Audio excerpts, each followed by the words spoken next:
Violence has erupted once again across the UK from Hull, Liverpool, Bristol, Manchester, Blackpool and Belfast as demonstrations have turned violent once again. More than 90 people have been arrested as injured police officers are treated for broken bones. Late last night, ministers were locked in talks with the judiciary to make courts sit for 24 hours to, just been talking about this, to fast-track sentencing. The Prime Minister telling police they have ministers' full backing to take all necessary action to keep our streets safe from thugs who so hate. Prime Minister's words, not mine. Joining me is GB News reporter Adam Cherry, who I believe is outside the Home Office for us. Adam, look, everyone's saying, what's happening? Why are we not seeing anything? Why are we ones suffering out? Our streets are being burnt down. We're all being branded far right. And all we're hearing is words. We're not getting any proper action from the government. Yeah, well, I mean, there is some action being taken, as you described and as was said in the bulletins. It's over this 24-hour court process. So they'll activate what's known as the additional courts protocol, which means that they sit for 24 hours to deal with the volume of cases flying into custody. Whether that's enough, we'll see. I mean, it did work in 2011 when Keir Starmer was the Director of Public Prosecutions. This was part of the deal that was discussed yesterday, was activating this protocol. And then it worked, but, you know, the question is this going to be enough long term? Obviously, a short-term solution is necessary, but the comments speak to the deeper problem, and perhaps there'll be a necessary conversation later on, further down the line, about why these protests are so violent and why this tension is simmering. But I'd say that's a discussion perhaps for another day. For now, the priority is getting the violence down. And we'll just have to wait and see whether that works. So, of course, Keir Starmer himself facing some difficulty in the next few days because he is reportedly going on holiday at some point in the next week. Downing Street pushing back somewhat, saying that he will not be jetting off on Monday, although that's not actually what the initial story was in the first place. If you read the Times piece, Times say he was going to fly away next week, or rather in a week's time. So a bit of spin there, but we'll see how that goes. Robert Jenrick, the Tory leadership contender, saying whilst Britain burns, it's not a good idea for the Prime Minister to shoot off. So perhaps he'll have to get a refund on his plane tickets, Dawn. Indeed, not a good idea. Yeah, I think they should all get back. I mean, why should they go on holiday when we're all putting up with this? Thank you very much. That's Adam Cherry there. Now, I want to look at a different angle on this, because this is an angle I thought of when I was looking at the pictures from the riots overnight. So joining me now is psychotherapist Lucy Beresford. Lucy, hello, lovely. Thank you very much for joining me this afternoon. Now, you know, we're all talking until we're blue in the face about, you know, why people are so angry, why we're rioting. But what I want to do from you is understand the psychology of a riot, the psychology of rioting. Now, obviously, basically, people are angry, but what makes some people turn it into the violence we have seen? Well, I think what we're looking at is a very complicated picture, but also one that's very simple in human psychological terms. When we are frightened, when we are scared, we will often lash out. People have heard, I'm sure, of the flight or the fight response. And if you are on your own, the chances are you might run away. But if you know that there is a group around you, if you can imagine, you know, the saber-toothed tiger is chasing you, there's a real threat, and you've got your tribe around you, then you're going to feel much more confident about facing that threat. So what we had 6 days ago was a really traumatic incident, a tragedy where 3 small girls were murdered. And that has made people feel very unsafe and very vulnerable. And very quickly, what you see is that people find that they are not alone in those feelings. They want to express those feelings, and they start to go out onto the street. And the more that you see people going out onto the street, the more inclined you might be to go out on the street as well. We're very imitative creatures, human beings. We tend to learn about the world by copying other people.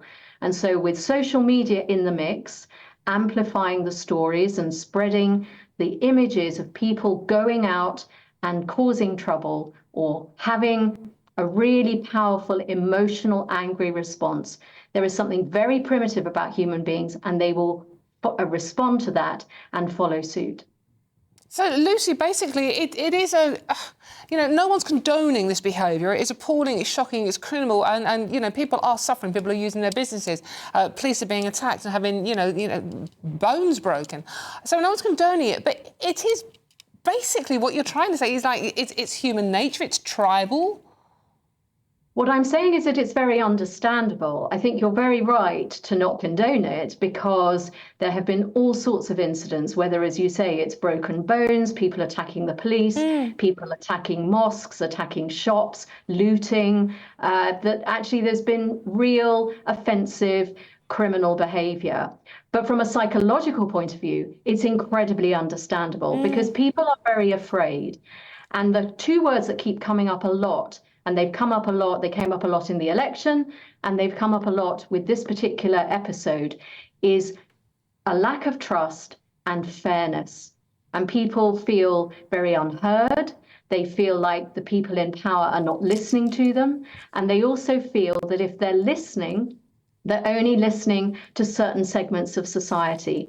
And if there's another thing that human beings are very, very alert for, it's fairness. From a very early age, you're very attuned to whether you're getting your parental attention or maybe your sibling is getting a bit more than you, who in the classroom is getting more favoritism from the teacher than you are. We're very, very alert because it's a survival mechanism. And so if you can look at it through that lens, you don't condone it, but you can at least understand it. Because if you can understand it, you can start to address the root causes. Lucy, as always, incredibly fascinating to talk to you. Thank you so much. That's Lucy Beresford, psychotherapist. Thank you so much for joining. So basically, the political point of it, the people are angry, they don't understand, they feel like they're not being listened to. We are hearing that constantly from news out there, and loads of people are saying the same thing. The Westminster bubble isn't listening to me. I'm not far right, but I am worried. Lucy's just said psychologically, that is what's going on as well. So it's not just political. What do you make of what you've just heard, Amy? I found that quite difficult to listen to, actually, because Lucy said it's completely understandable and that people think from a psychological point of view, not from a political or a criminal point of view. But this, to me, is a complete demonstration of what happens when you scapegoat migrants for everything in society over the last 14 years. And this is the chickens coming home to roost. People think they can't get housing because of migrants. They think that they can't get healthcare because of migrants. They think all of society's ills and all the unfairness that they experience in their life are because of immigration. Immigration has contributed to their lives. Immigration is propping up. Construction is propping up the healthcare system. Without immigration, people would be far, far, far worse off. But because of the way our media works, because of the way certain politicians work, to be able to blame everything that's going wrong for this portion of society that are upset on migration, well, that's great, isn't it? Because then it's not their fault. So they can shift the blame to the migrant community for government's failings. I'm just going to read this one quick message. No, it's not a message. It was someone who's been interviewed in the paper. John Crook, 62, a plasterer, travelled from Bradford to Liverpool for the rally to protest, not to riot. He believes the government is not listening to people like him who are not racist or far right, but have concerns about immigration. And this is going back, it's just not recent immigration as well. I grew up in an area of Bradford which these days is like a no-go area and nobody wants to admit it. 40 years ago, my mum would clean the stone steps of the house and would go to church. Now you can't walk those streets. Mike, does that sound like a far-right racist to you or an ordinary concerned citizen, echoing the gut feelings that Lucy Beresford was just talking about? Well, a concerned citizen, and I think there's millions of them. I agree with one thing Amy has said, not with a lot of what she said, but when she said Lucy described it as completely understandable, I don't think it's completely understandable to witness the sort of behaviour we've had. Lucy, I'm sure, is a very highly qualified psychologist, right? No doubt about that. Psychotherapist. He's a psychotherapist, but I didn't say once mention thuggery. A lot of people just pile in on these sort of demonstrations just because they want to become a thug for the night and then get away with it. You get away with it because there's more rioters than there are police, so you haven't got much chance really of being lifted, you know. I know 90 people have been lifted and arrested, but that's out of hundreds, if not thousands, who've been rioting. So a lot of it is about thuggery. A lot of it is about taking advantage of the situation because you have now suddenly got it over the law and order authorities in this country. So get stuck in there. If at the back of your mind there is, you know, a bit of an anguish you've got about you think that your local community, say in Hare Hills and Leeds, has been completely taken over by people who've come to this country and they've diluted the indigenous population of where you grew up, then, you know, we know in this country we're one of the most tolerant in the world. You should take that to your local MP, take it to your local council, but they haven't got time to do that. The shortest route is to get involved in a riot that somebody else started and express your frustration like that, and it's something we've got to keep an eye on. To say that's an appropriate emotional response or an emotional response that is completely understandable is akin to justifying domestic violence by being like, well, you know, she really wound him up, so, you know, you can understand why. There is no understanding of what we've seen over the last 2 days.